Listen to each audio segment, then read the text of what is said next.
Welcome to week 17 of our NFL Bet Show, where we go through our three favorite picks, including our lock of the week. Coming off of I'd say like a mediocre down week, definitely one of our worst weeks of the year, but you can't win them all. Our overall record is still amazing. Um, who wants to start us off with their first pick of week 17? I'll Um, jump in here. I think Corey and I are thinking we're going to take the hottest team in the NFL right now is the Los Angeles Rams, Stafford, Puka, Cooper Cup, Kyron. What's not to love about that juggernaut offense that finally figured it out? Beginning of the year definitely started a little dicey for them, but they're back healthy, looking good, and you know, probably one of the most overlooked teams the past couple of weeks.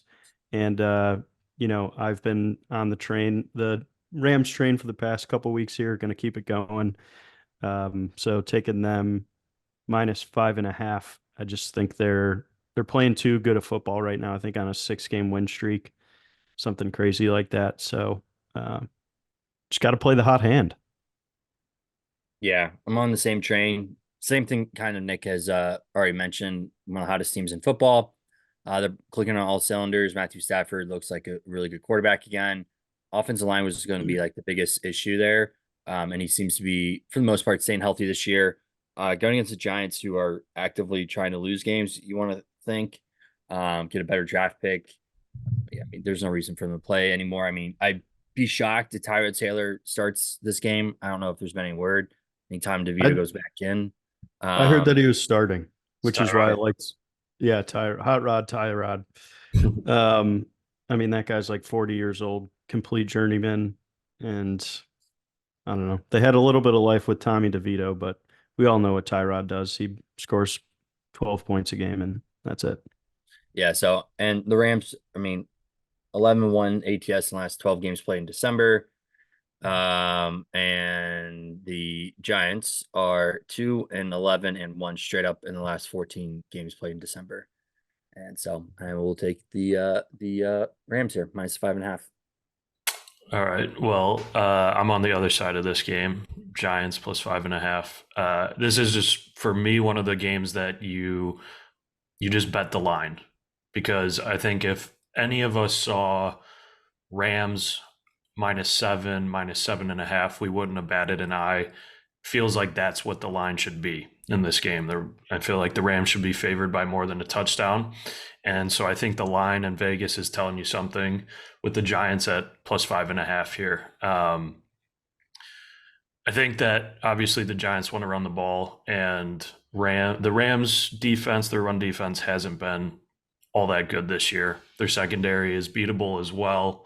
I actually think Tyrod is probably the best option the Giants have at quarterback this year as well. So, would it shock me if they get blown out? No, but this is just one of those games where the line I don't think makes a ton of sense to me, and so I'm going to listen to Vegas here and take the Giants +5.5. You. It's gross. It is surprising because like the Rams are coming off extended rest. Here's the other thing too: the Rams. This is like the biggest ahead game Yeah, it is a of look the ahead, year that's for the for sure. Rams, taking on the 49ers in the last week of the season to pretty much determine their playoff seeding or even eligibility. So, um, yeah, I think they might be focused on that a little bit more. The line just felt it was weird. Like I fully expected the way the Rams are playing and the way the Giants are playing for this to be a touchdown plus, and the fact that it's not leads me to believe Vegas knows something that I do not. So, I'm gonna hop on that side, even though I it's don't uncomfortable, it's know. ugly, but McVay's such a good coach. Like he has his team ready every week. He's not one of those slouches that looks ahead, in my opinion. Like they're still in the playoff hunt. Like there's They're like, gonna make the playoffs.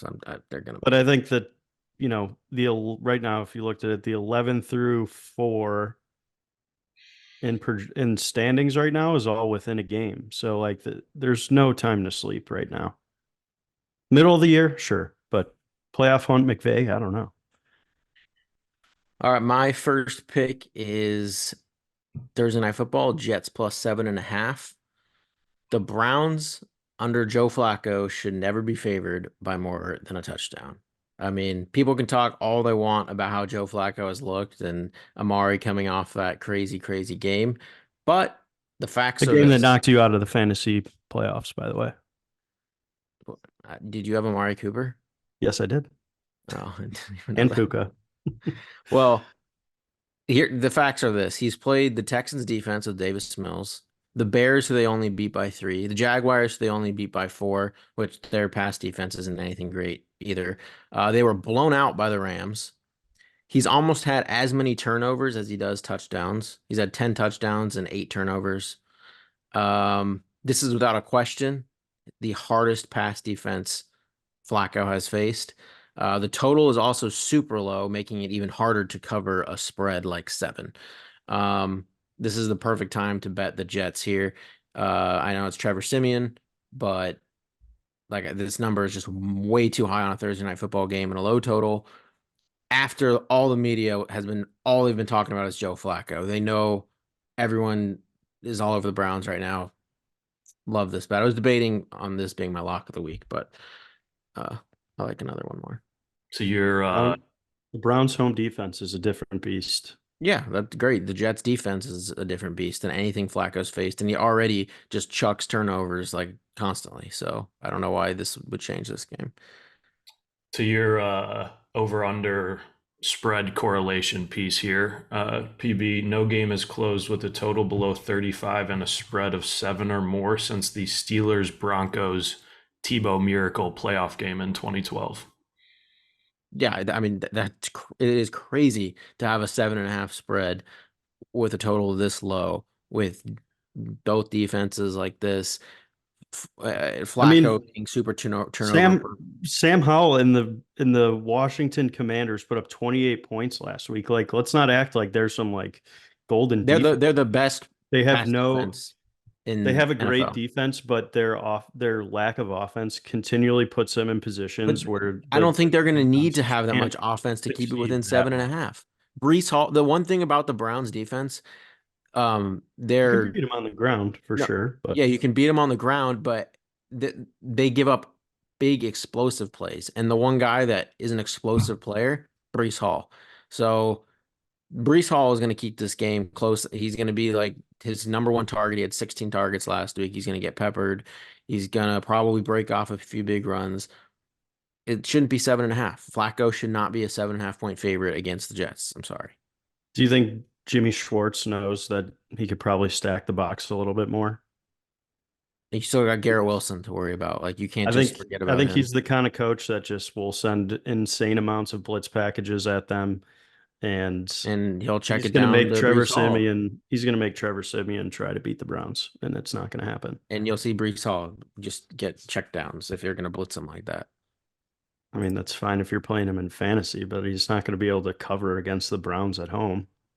Okay, we'll see. Dog Pound is on fire right 7.5, way too many. They could win by a touchdown. They're not covering 7.5. Alrighty. Well, yeah, moving on to second game here. Actually, I'll go last here.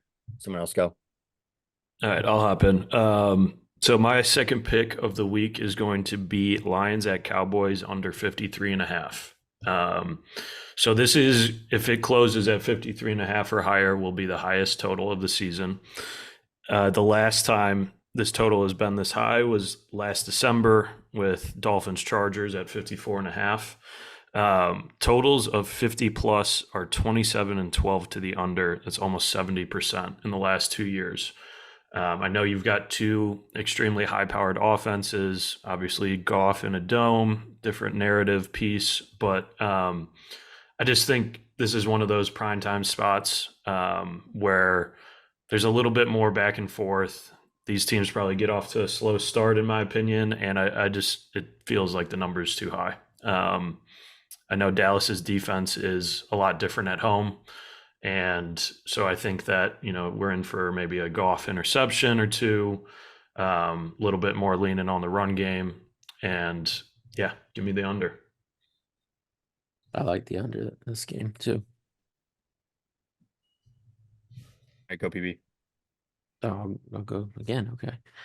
My next pick is the Saints plus 2.5. It's a divisional game. The Bucks had their way the first time. I think it was like 26-9. But at this point, and that was in New Orleans, I think. Now the Saints are traveling to Tampa Bay. At this point of the season, when you get extended rest, it means a lot more. I think it might even mean more at this point of the season than a bye week.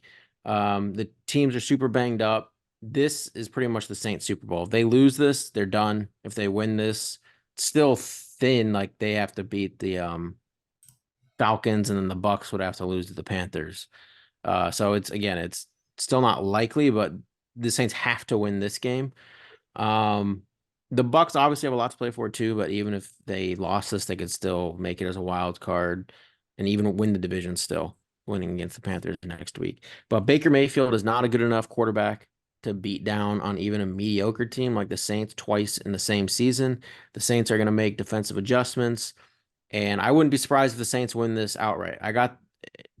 Still, it's a play at plus 2.5. I got them at plus 3, but that should, you're on the Bucks. That should kind of scare you a bit. If you had -3, now it's 2.5 reverse line movement in the home game. It's not good. It's not a good spot for the Bucks at all.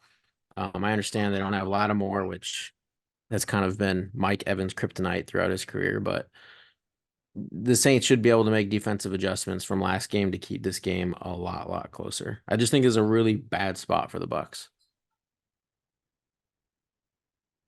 So All right. Comeback player of the year, Baker.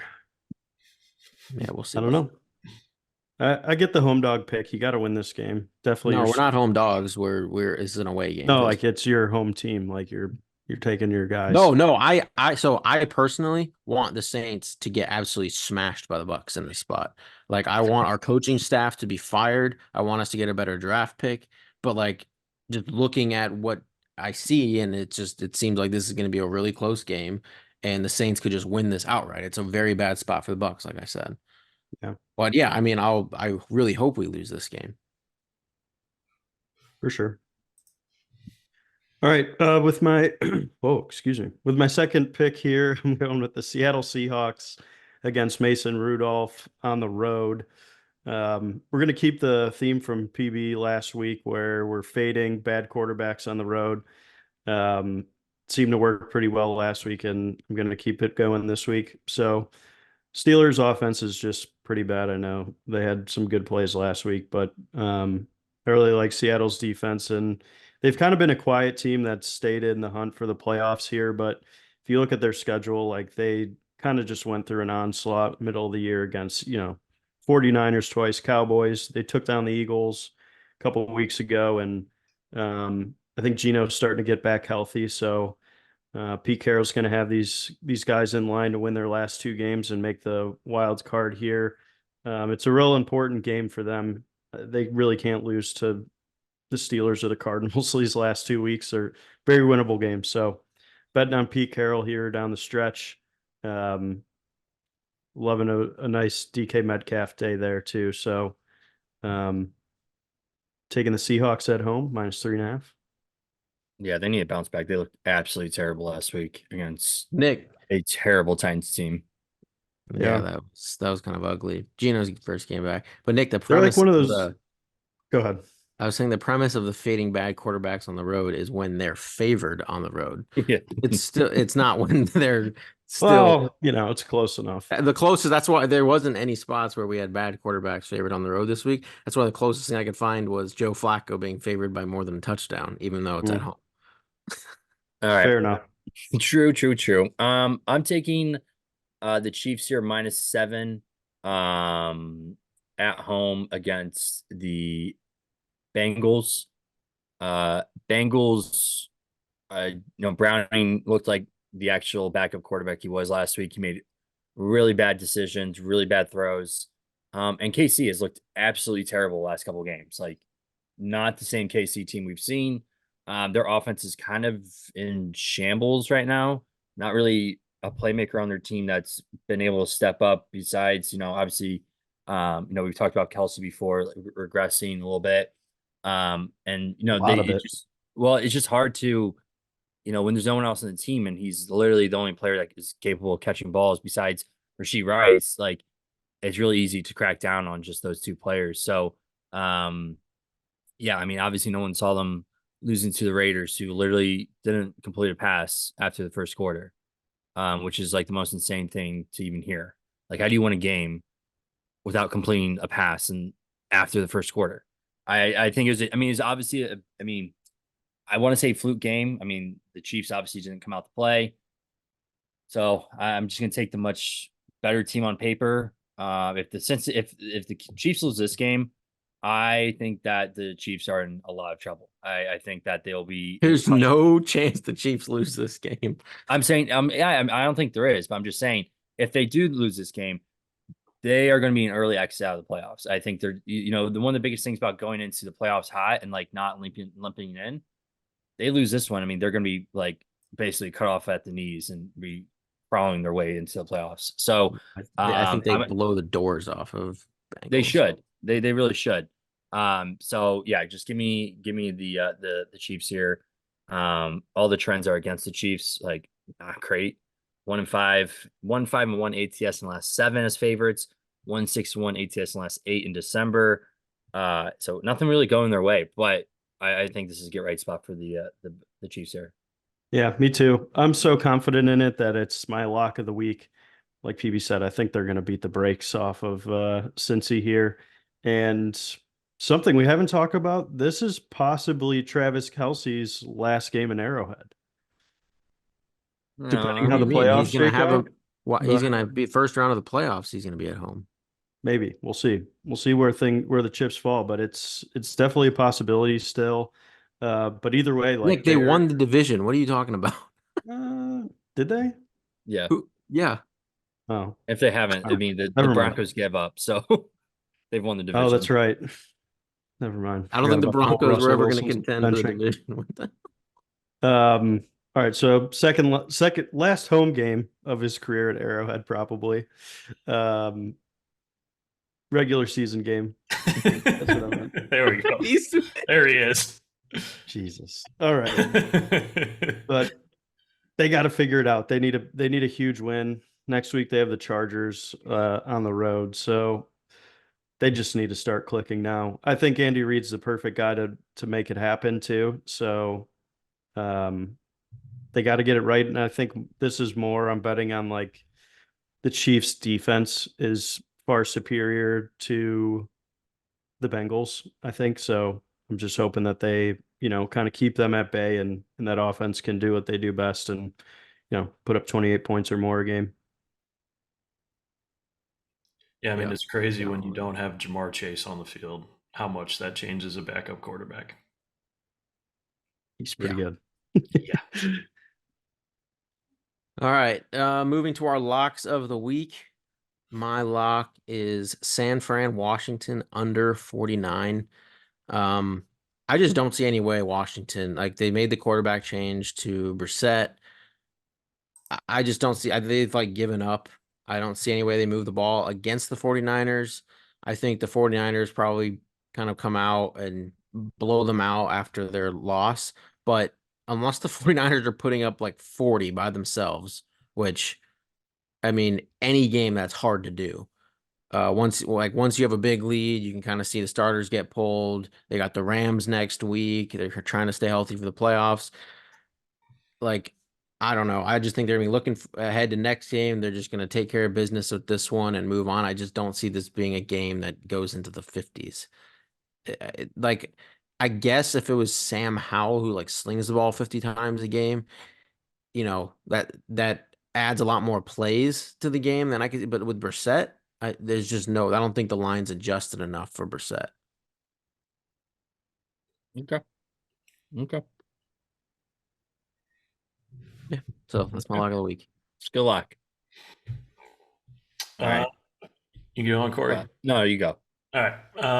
I'm going to go with another under for my lock of the week. It's going to be this Thursday night game. Jets Browns under 34.5. I think this is just a battle of the defenses type of game. You've got Trevor Siemian on one side and Flacco, who's looked good, but loves to sling the ball. And this Jets secondary is where they excel. Jets unders that have closed under 36 are 5-1 to the under this year. You've obviously got the primetime narrative of unders all season going 32-21. There could be a little bit of weather in Cleveland this time of year always. And, the only thing that worries me is potentially turnovers in, short field for these teams that could potentially get it to the over. But I think this is just a grinded out battle of the defenses type of game. So under 34.5 is my lock of the week. Yeah. Well, yeah. I mean, Do you When's the like last the time- Jets plus 7.5? Because like you had that stat about the Yeah. under and like team being favored by more than 7 with an under that or with the total that low. Mhm. You I just, mean, you just didn't want to bet against. You just would rather take the under. yeah. I do think that the Jets over a touchdown is the right side of this, given the under piece. But Flacco is turnover prone, and that secondary could easily get them,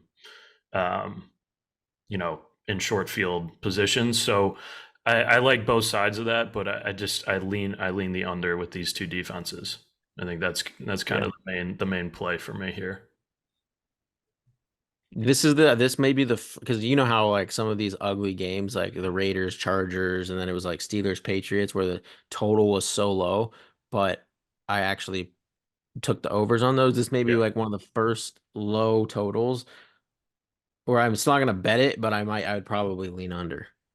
Yeah, I think in those other two examples, I mean, you're not talking about two of the top defenses in the entire league. Right, they were always Right. bad defenses and the Right. total was low, so it like yeah, Right. so I'm just afraid that the Jets have just like given up. Like that's the only thing that I worry about. And like, I mean, they gave up 28 points to the Commanders last week. I mean, the week before that, their offense didn't even score. Like, it's just a team that's in yeah, but shambles. sometimes it's like okay, so this is a primetime game, Thursday night football, and like these guys are gonna go out there and still be trying. I'm not saying like the actual players are giving up. Like, I don't know. It's towards the end of the season. Like, you always, I mean, yes, they're playing for money and like they're playing for like contracts and getting places on spots next year. Like, that's really what they're like playing for. So you expect them to keep playing tough. It's just And I think they want to shut all these Browns this Joe Flacco hype up because like if there's one defense, it seems like yeah, I'll show you who Joe Flacco really is. It's gonna be the Jets. I mean, you very well could be you could be right, but I mean, I think there's just so much going for the Browns right now. Like Nick said, like they can still potentially get the number 1 seed. Obviously, they'd have things go their way, but I mean, stranger things have happened in the NFL. So, I just a big stay away from me game. But I understand the reasoning for both. The other little nugget is Amari Cooper is now questionable. Yeah, he might not play. So you throw that in the mix. I lean that he will, but I think he could really just be like a big decoy because they know if he's out, that's gonna like they're gonna really be able to focus on like Njoku and I mean, they can't if he's hurt, they can't just not pretend he's not hurt. Like by rule, no, but like it's a heel thing. It's a heel thing that I think he played through. I think he played through it when he had his big game. So obviously it's something that like, it might hurt a little bit more. So I think he could go out there and just like run around, not be like super explosive, but we'll see. I mean, yeah, we'll see. All right. And I'll wrap this up here with my lock of the week. I'm taking the Miami Dolphins plus 3.5 on the road in Baltimore. Yes, Lamar has looked very good. That defense has looked good, even though I think that a lot of their picks last week were pretty fluky. A lot of deflected balls. I mean, obviously they have to be active to get that. But I think that game last week got a little bit out of hand too quickly. And now that to play a juggernaut of the Miami Dolphins with their offensive firepower, I still don't think that the Ravens have enough offensive pieces this year to win the Super Bowl. I think you can be carried on the back of defenses. And when you have a quarterback like Lamar, who's finally healthy in December, like I'm pretty sure like this is like the first year he's been in the NFL where he's been like, maybe besides his MVP year, that he's been like fully healthy. So, and you know, the Dolphins, you know, I think Tyreek, another game removed here. I know he played last week, but I think isn't Waddle out? I think Waddle might be out. Now I'm thinking Yeah. about it. Yep. But again, I don't think it matters. I really don't, because you saw when Tyreek was out, Waddle just absolutely dominated, and that was against the Jets. Now it's the Ravens, defensive wise secondary. I mean, it's still not great. It's good, but it's not as good as the Jets secondary is. So, I like the Miami. I like the Dolphins here. I think they're Nick's liked them all year. Same one the Super Bowl teams. I think they have a really good shot at it. In the AFC here. And this is a game that they have to win. To kind of solidify, you know, their spots here, move up and down in the playoffs. Like there's a lot that goes here. So I'm gonna take the Dolphins plus 3.5. Do I think they win? I think there's a good chance. Yeah, so give me them. They are 4-2 ATS in the last 6 in December. But other than that, their trends in Baltimore have been pretty bad. Pretty bad. But I think it's changing of the tide here. So give me the Dolphins here plus 3.5. All right. I think that'll do it for our week 17 bets. Only one. Next week's an interesting week. There's just a lot going on with teams not playing for anything, incentives, etc. So week 18 is always a fun one. But we'll be back for our DFS show. We got I think possibly since week 1, the biggest slate of the year. It's a 13-game main slate. So we'll get into that. Thank you for watching. Please leave a like and subscribe, and we'll see you next time.